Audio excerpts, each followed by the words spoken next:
needs to flip his collar. Good morning from Rhode Island Parrot Rescue. We forewent our normal live shower feed today because we had something we wanted to talk to you guys about. I don't know if you guys can see this little goofball here.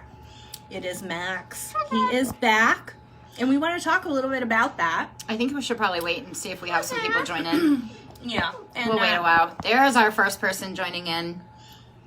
Hello. So we want to be able to offer you the opportunity to ask some questions about why Max is back.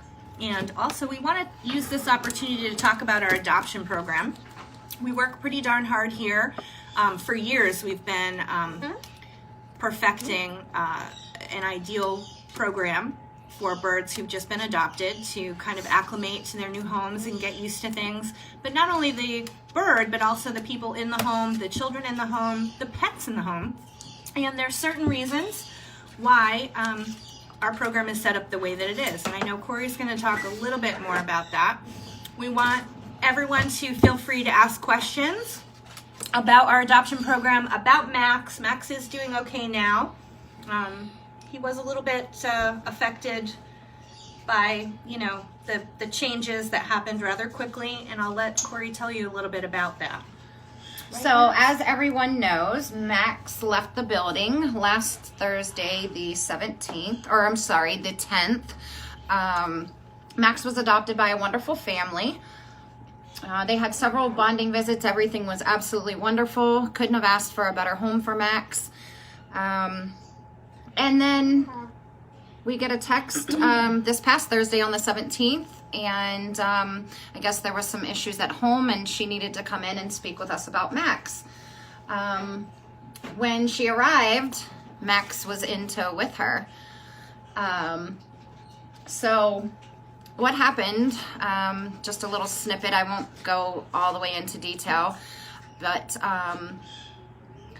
there were 2 dogs in the home where Max went and where he was adopted, and one of the dogs had a severe reaction to Max being in the household. The dog started licking and chewing its fur off to the point where just in a week's time, the back legs were almost completely bald. The family did try to take the dog to the veterinarian to look at other options to see if maybe, is the dog allergic to Max, what was going on. And the dog's veterinarian basically said, it was due to the new family member. So at which point, obviously, she had the dog before she adopted Max, and she had to make a very tough decision to bring Max back to the rescue. So we feel that there was a few things that could have been done maybe differently to allow for an easier transition and allow for both the dogs and the bird to acclimate properly. So we want to talk to you a little bit about that. But we're not here per se to point fingers. We are here because this is a great learning opportunity for people. A lot of people who adopt from us don't understand our program. One of the recommendations that we make is that people leave their bird in the cage, in the home, in the new home for a quarantine period, and that is super, super important. A lot of people have trouble doing this. They feel like the bird wants to come out of the cage. They feel like it's mean to keep the bird in the cage for 30 days. But really, this is something that's tried and true here that really seems to work. And this is not the first time we've had a bird return to us in a situation where the quarantine period wasn't followed properly. And so we want to talk to you guys, whether you're adopting a bird from us or adopting a bird from elsewhere. Maybe you live far away and you have a local rescue near you where you're thinking of adopting. Our program works no matter where you're getting your bird from, and we want to really talk about this because it's important for the birds to be able to settle in and have time, and everyone in the home have time to make an adjustment as well before baths and partying and fun and hanging out is happening in the home. The bird really needs that time to settle in. Other animals, other children, other family members in the home need that time to settle in. Corey, do you want to talk a little bit more about why the 30-day period is good? Yes. So the 30-day settling in period, like Erica said, a lot of people have a really hard time understanding why it's so important. It's not only important for the bird, but it's also extremely important for any animals that you have in your home who have been living with you for, even if it's 6 months or longer. It's a huge adjustment for every animal, not just the bird that you're bringing into your home.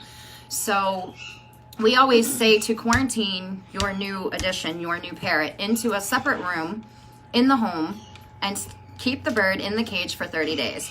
The reason we say this is because birds are animals of prey. So they see everything as a threat. They see a painting on the wall, a new flower they've never seen, a plant in the window, curtains, anything that, that's new to them, they perceive at first as a threat. So we have, Jose was asking, how can we get a bird? The first step in adopting a bird from us is to fill out an application at our website, www.riparrots.org. Even if you don't have a bird in mind, that is the first step to getting the ball rolling. Willow wants to know how Max is doing. Max is a little upset because, of course, when he came back, there was a different bird in his cage, and there's not too much we can do about that. We didn't have room on the main floor for him, so he's actually in the quarantine room, which is a different room for him. So he was a little pissy at first, did a lot of yelling, but he seems very happy to see all of us, so I wouldn't worry, Willow. He seems like he's adjusting okay at this point. It's been a couple of days now. Hi, John. Hi, John. Good morning. If anybody has any questions about that quarantine period, we really, really feel that it was important enough to do a live broadcast today to let people know and to really think a lot about how a bird might feel coming into your home and they've never seen anything there. Some of our birds have been at the rescue for a long time, so they're used to their flock here. This is a huge change, and it's always wonderful. Of course, we're always happy when a bird gets adopted. But really, there are certain things that you can do to help make that settling in period go much smoother. And we have had other birds come back here for similar reasons. The quarantine period was not followed, and the bird became overstimulated, aggressive, started biting, and was returned to the rescue. We have a very, very low return rate. I would say maybe 2 to 3 birds come back to us in a year. Not even. It's been 2 birds in the past 2 years. We really have I would be willing to bet one of the lowest return rates of any rescue around. And I really believe that it's because of the work that Corey and some of our other volunteers here have put into the program that we promote. I really stand behind that as far as success goes for a bird coming into the home. So I don't think we've talked about why it's important enough and why we stress that 30-day period. Let's face it, I mean, these birds, most of them, for example, Max, he can definitely live 50 to 60 years in captivity, no problem. Mm-hmm. So we feel that 30-day settling in period to allow for not just Max to be acclimated, but the entire family to get acclimated, including the other family pets. The reason why that period is so important is because if you do that 30-day period properly and you get the bird acclimated, baby steps with birds, everything's baby steps, then the rest of your 30, 40, 50, 80 years with that bird is going to be just a breeze because you started off properly. When you try to rush things, because let's face it, we're human. We all want to touch. We all want instant gratification. Oh, I just adopted a bird. I just want him to sit on my shoulder all day. Especially with a bird like Max, who will just lay his head on your shoulder randomly. And, he's completely extroverted. He's good with anybody, and he looks like he's just ready to go. But even Max here gets nervous and scared and doesn't know what to expect sometimes. Yeah, absolutely. So the reason we stress that 30-day period, we're not telling you not to interact with the bird. We want you to interact with that bird. Hello. Anytime. Hello. We definitely want you to interact with the bird. You can sit by the cage, whistle, sing to the bird. It's a perfect time to start target training. Yeah. Oh, you like target training? Oh, yeah. Because it is important that the bird feels part of your family. We're not advocating for you to put the bird in a room and close the door and leave him there for 30 days. We want him to be able to see and experience everything that goes on in the house, but from the safety of his nest or his cage. Right. The one place that he does feel safe in a new area. Does anybody have any questions for us?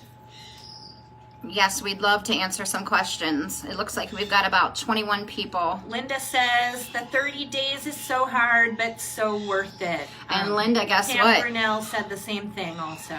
Linda can attest to that, and so can Pam, because they've both adopted from us, and they both have very successful relationships with the birds that they've adopted from here. And I truly believe it's not all because of us, but a lot of it has to do with the things that they've learned and the education that they received by being here and reading and looking at all the blogs and all the paperwork and things that we provide for our adopters. Birds are definitely not easy behaviorally. A lot of times understanding their behaviors does not come naturally to everyone. Yeah, some people have no clue how to... And that's okay. That's why this program is also guidance. Right. Because if you're feeling a little not so confident, or you're not understanding the body language of your brand new family member, this is just something that you just cling to. And it's tried and true. We know it works. And it's going to be the best way to acclimate everyone to the new situation. So Willow said, how will you acclimate Max back into RIPR? He's already starting back to his old self. So birds do, in fact, get acclimated to certain things, and when they become comfortable, and it's almost like they look forward to doing the things that we've done with them over and over. So with Max, he's going to be able to acclimate easily and quickly because, number one, he knows all of us here. So he's friends with all of us. Even Buka has been calling for him since he's been gone. Yes. So I don't think him getting adjusted to being back is going to be quite as hard. Are you pulling out my ponytail hairs? I think Miss Erica had him riding around on the cart serving chop this morning like she normally does. So, he's getting back into the swing of things now. One thing I would like to mention is we are extremely grateful that the family who adopted Max felt like they could come to us when they were experiencing a problem, and we just really want to thank them. We appreciate you bringing Max back to us because, we never can tell what's going to happen. We can't say, oh, your dog's going to be fine when you bring this beautiful bird into your home. We don't know your dog, and we don't know what's going to happen. So we just want to thank them.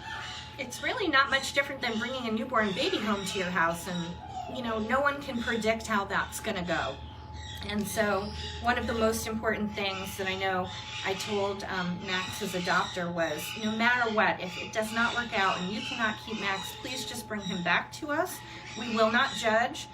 And that is true of everyone. If you're having issues with your parent or your family, the best thing to do is to contact us. We will work through with you. We will phone call after phone call, email. We are willing to come to your house to help you hands-on. This is what we do. We live, breathe, and sleep these birds, especially Corey. And I really have to say, a lot of us have other jobs and other things going on. Corey's here 24/7. She really puts her heart and soul into this, and we don't care what the situation is. This is what we do. We really care for these birds like there are. Oh, do you have fuzzies in your nose? He's got a lot of dander. I think somebody needs a bath.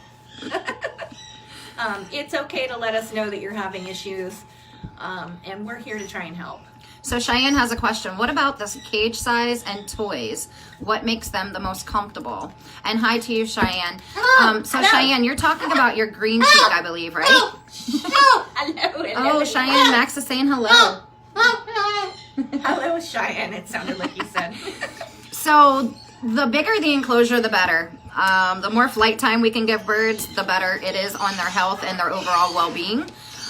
So I always tell people the bigger the better. Definitely. There's no cage that's too big. No, definitely not. A lot of times, and there's been so much information that has changed over even the past 2 years, but mainly over the past 10 years, there's been so much information that has changed with the proper care of parrots. It used to be that you could get a 24 by 36 cage and throw a big, huge Amazon in it and everybody thought it was fine. Just like 20 years ago, not many people let their birds out of the cages. They were more of like an ornament, you know, or And a sign of wealth. Everyone fed seed, and we didn't know any better about nutrition and things like that. So the bigger the better when it comes to the cage. And as far as toys go, you always want to provide as many toys as you can and rotate them frequently. The more you, what's the word I'm looking for? The more you subject your bird to, I guess, the more you involve your bird in. More exposure. Yeah, that's the word I was looking for, exposure. The more exposure your bird has, the better. And I find different textures too, because some of my birds, they might be the same species of bird, but some like more shredded paper type of things, and some of them prefer the chunky wood blocks, and you know, all the birds are different and what they are stimulated by, and parent enrichment is very important. It does get boring in those cages, I'm sure. Oh yeah, absolutely. We have Victoria here. She asked, hi, I may be taking in a very aggressive quake. Sorry about that, guys. Her owner is ill. She lives in a smoke-filled home and eats a seed diet only. She doesn't get handled as often as she bites. I'm super nervous as my adopted cockatoo seems so easy.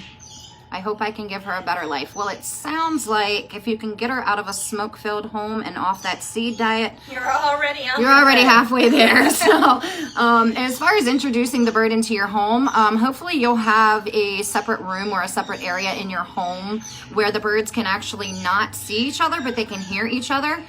We always tell everybody that's normally really great for the first 30 to 45 days. You have to always remember, or also remember, that your cockatoo has been your baby. She's been the only one in your home, so it's going to be quite an adjustment for her knowing there's another bird that you're going to have to share your time with. So you want to put the birds in separate rooms. That way they can hear each other's calls, they can hear you speaking to them, things of that sort. The integration should be extremely slow. It doesn't matter. It could be 2 months, it could be 6 months, it could be a year. It really depends on, I mean, you know your bird, so watch for the signs of your bird maybe getting a little upset, your current bird, your cockatoo. Signs of aggression or screaming. There's no such thing as going too slow. Right, no such thing as going too slow. As far as getting the bird off of a seed diet and transitioning to a pellet diet, the one food that we use here that I know has helped, I would say, I mean, we don't have any birds here that don't eat pellets. We transition them as soon as they come in. So we'll start out with, if they come in on seed, we'll do half seed, and we use Hagen's Tropamix. They also have Tropican, which is strictly pellets. The mix actually has a bunch of different things: corn, chickpeas, papaya, pineapple, coconut, little shivers of almonds and things like that. So there's always something in that Tropa mix that every bird will go for and eat. And once they go for the bowl and start eating and picking out things they like, they start eating the other things in there. And so kind of just like a dog, you have to integrate them slowly. So we start out by half and half, and then by the end of that week, we're to a quarter seed, 3/4 pellets. And then by the next week, we just do all pellets. We also serve vegetables and fruit every single morning, so that's also a pretty important part as well. Some birds have never been given vegetables and fruit, unfortunately. And Corey, we do feed the vegetable chop first thing in the morning too, because the birds are the hungriest. So if your experience is with a bird that hasn't been introduced to fruits and vegetables a lot, I would keep offering, and I would offer first thing in the morning when they're really good and hungry. Absolutely. Hi, Lori. Thank you. Thank you, Jolene. Hopefully everybody can see Max here. Oh, hey, Jolene. How's it going? And we have Tanya. I believe that's how you say your name. Sorry if I messed that up. What air filters do you recommend? Ooh, good question. Really good question. So we recommend Austin air filters. Those They're are a bit expensive, but they're great. And the filters last 2 to 3 years before having to, actually I think it's 5 years, and the rescue it's like 2 years. So the filters do last quite a while, but they are amazing, and they come up in different sizes according to, like, if you just need one for a small room or a whole house. So the Austin air filters are great. They save our lungs here for sure. Someone did mention to me once that they do have something for veterans. Now, don't quote me on that, but if you are a veteran, you might want to call the company, because I do know a veteran who has worked closely with the company and gotten some benefits from that, because I know they are kind of a expensive first investment, but they really do work really well. And Hello, like Corey Shauna. said, the filters are good for a really long time. What you don't want to use as far as filters, you do not want to use an ionized or an ionizer. Those are not good for birds. Anything that filters water is not good for your birds or your birds' lungs. It can actually cause more damage than good, so be careful with that. I've heard some very negative things about the water filtration systems. Hello, Shauna. How are you? So yes, Max is back due to no fault of his own. And yeah, we're probably going to sign off. But if anybody has any questions and they're viewing this video later on when we're not live, feel free to post your questions in the comments. I'll be reviewing them this evening. And I'll try to get back to everybody and answer questions best I can. In the meantime, don't worry, we're taking good care of Max. He's already feeling the love, and people are already coming in and saying hi to him. And We have more questions. We're not getting off here until your questions are answered. oh, do we have more questions? But we just coming have one more. We have Antoinette. So what type of veggies and fruits do Conyers like? She says Tweety loves apples, berries, and romaine. He doesn't like other veggies or even seem interested. So you can't give up, because much like humans, Kids. and children, yes, our taste buds change all the time, and so do our moods. So I might have wanted a beautiful strawberry and blueberry smoothie yesterday, and today I might not even be in the mood for strawberries and blueberries. So you just have to keep trying. We are successful with our chop, and I think the reason we're so successful is we build our... You think so too? You like our chop? Is that what it is? So the reason I think we're so successful is we use anywhere from 6 to 10 ingredients. So we kind of start out making it like a salad. We do kale is our staple normally for like the beginning of our chop. Spinach we use rarely because it is high in a lot of iron. So that's a rare occasion. We do a lot of Brussels sprouts, green beans, broccoli is really good. Turnip greens. We do get like some of the other greens, like beet greens and turnip greens, some of the root tops. So we change it every day. We add different things, and we only normally add 1 or 2 different types of fruit. The rest of it's veggies. So we do try to do like your reds, your orange, your yellows. If your bird's super picky, there's alternative ways to get them to eat their chop. You can throw some Nutriberries on top of it. That seems to help, especially with the little guys, because it'll entice them to kind of dig around and see what's in there. You can also, there's tons of recipes that are great for birds. You can make birdie bread. Just remember, no sugar. Please, no sugar. What else, Erica? There's tons of ways. We do... There is a lady who makes birdie bread in little ice cream cones, which can be fun for them to sort of forage through the cone to get to the birdie bread. I think birdie bread is a big one. What I found is that a lot of my birds really like scrambled eggs, and sometimes I will scramble up a little bit of the eggs with the veggies. Again, it's all trial and error. Every bird is different. You can look online for recipes. What I've been doing is, if you go into Pinterest, if anybody uses Pinterest, there's a ton of bird things there too. You can type in parrot recipes and it'll pull up a bunch of different ways to even create foraging toys out of your fruits and vegetables. It's been very helpful. Yes, the skewers, the stainless steel skewers. We use them here all the time to save money on toys because we can refill them. Skewers also make great ways to feed vegetables and fruit. Fun ways to feed vegetables and fruit to your parrots as well, because you can hang it in the cage and leave it there, and the bird kind of has fun picking at it and eating it all day. And we've tried to post different ideas too. I mean, if you continue to follow us here on Facebook, we post ideas all the time. During the fall, we had pumpkins in the birds' cages. A lot of them just enjoyed just mutilating the fruit and getting to the seeds and throwing it all over the place, but a lot of them ate some of that pumpkin, which those bright, deep orange vegetables are really good for them. We also did a post where I believe John had filled a pepper, cut off the top and scooped out the seeds and filled it with other vegetables and hung it in the cage. It also invites the bird to kind of look inside and forage for whatever's in there. John had a really good comment as well. Corn. I don't think we've met a bird that doesn't like corn.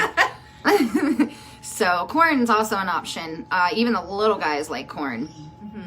I've never met a conure who wasn't big into his belly anyway. They seem to be really focused on food. My conures love to even talk in their dish while they're eating. They make a little bit like happy noises to their food. So with them, for sure, I always continue to offer, even if I don't see them eat it right away. Like Corey said, they change their mind over time. Sometimes they get up enough courage to try something new. And just keep offering, just like little kids. Yeah, absolutely. Matter of fact, I have an African gray who is super picky. Getting him to eat anything fresh is like pulling teeth. But I give him the same things I give my other two birds every single day. And sometimes he'll pick and eat things out of it, and sometimes he won't. So I never have given up. I just keep providing it for him. Antoinette, it's funny that you mentioned popcorn because a good activity if you have children, sorry, there's a fruit fly chasing me. If you have kids at home, they can join in the fun. I just had my son with a needle and thread some popcorn on a big chain, and we hung that in our conure cage, and they went nuts and went after the popcorn right away. And it was a good activity for the birds. It was a good activity for my son. In fact, I don't think we have any birds at home that don't like popcorn. Our big cockatoos love to eat right out of the bowl. Just make sure it's not caramel popcorn. And salt. Salt is also a concern. We don't want the birds to have too much salt. Sugar is a no-no as well. Willow, your scarlet macaw. That's a great thing to feed her or him. I have a green Quaker, 6 months old, and she's picky, picky, picky. We hear it all the time. Lots of birds are very picky. Deborah, we feel your pain. The struggle is real. Their taste buds change, though. I promise. Don't give up. Just keep trying. Keep trying. It's really good for their bodies. Really good. Thank you. I do want to thank everyone for not passing judgment or saying anything negative about Max being back in the rescue. That really means a lot to us. We're glad he's back as well. We'll take the best care of him. We weren't sure kind of how to go about announcing this, so we're like, you know what? We're just going to tell everybody the truth because things happen. I mean, life's not always perfect, right? Mm-hmm. So thank you for not passing judgment. We appreciate that. And you'll be able to see Max again. Maybe he can create some more paintings if anybody has any interest in those. Tanya has another question. Is there a seed mix without raisins for teals? They eat pellets, but also fed my dog a raisin. Yeah. We actually have a lot of... raisins aren't good for dogs. No, they can destroy their livers. So, yes. What type of seed mix are you feeding? I would maybe just cut out the seed mix and just do pellets. And then you wouldn't have to worry about the raisins. I know that Higgins does make a small bird mix that has like your white millet, red millet, was it saffron, quinoa, saffron is fine seeds. To feed them as well. You can make up your own mixes too if you wish. Yep, you could do flaxseed. But there are alternatives, healthy alternatives to that. Yes, Higgins, you got it. I know sometimes... Just make sure it doesn't have sunflower seeds. I know sometimes with the little guys, the cockatiels and the parakeets, we had a cockatiel and she was having really watery poops, and the vet had actually recommended not to feed her only pellets, but to mix just a little bit of seed and a little bit of other things in with the pellets, and that did seem to equal out her poop. For the most part, we want to be cautious about feeding seed because too much is going to lead to heart disease and fatty liver disease, but in some of the little guys, I think a little bit is okay. Especially if they're flying. If you have a flight cage, cage, and they're getting a lot of exercise, it's a little bit different. They're burning with the those little calories. Guys. What is the name of the pellet mix? It's the Trappa Mix. Trappa Mix, and that is by Higgins. It's Hagen. I believe that Petco is carrying that now, believe it or not. It is available on Amazon. We do also provide, we keep on hand 4-pound retail bags here for anybody who's interested. We always have those on hand. We normally insist that our adopters take a bag of that home when they adopt a bird. I've heard a lot of people ask about picky eaters and trying to get their birds to eat pellets and stuff. We don't feed it here, but another one that I've found some success with at my house and with a couple of my friends is the Oven Fresh Bites. They're made by K-Tech. They're also very highly recommended by the avian vet over at Ocean State. They're good, wholesome food, and some birds seem to really like the taste. So if you haven't tried it, give it a try. Yes, those are really awesome, actually. A lot of birds like those, and they smell unbelievable. Smell like cinnamon. So good. Yes, I've eaten one. So Paula said she came in late. What happened with Max? Do you want to answer that question? Well, Paula, Max ended up being returned because one of the animals in the household had a very adverse reaction to Max being there, and it was a dog who licked all the fur off of his paws, and he really wasn't really doing very well with the bird in the home. So we decided to go live and answer some questions about Max being back with us. And we also went live so that we could talk about our adoption program. There are recommendations that we make, and when they are followed, they really help set your bird and the rest of your family and your other pets up for success. And we also talked a lot about why that's important. So that's what you missed.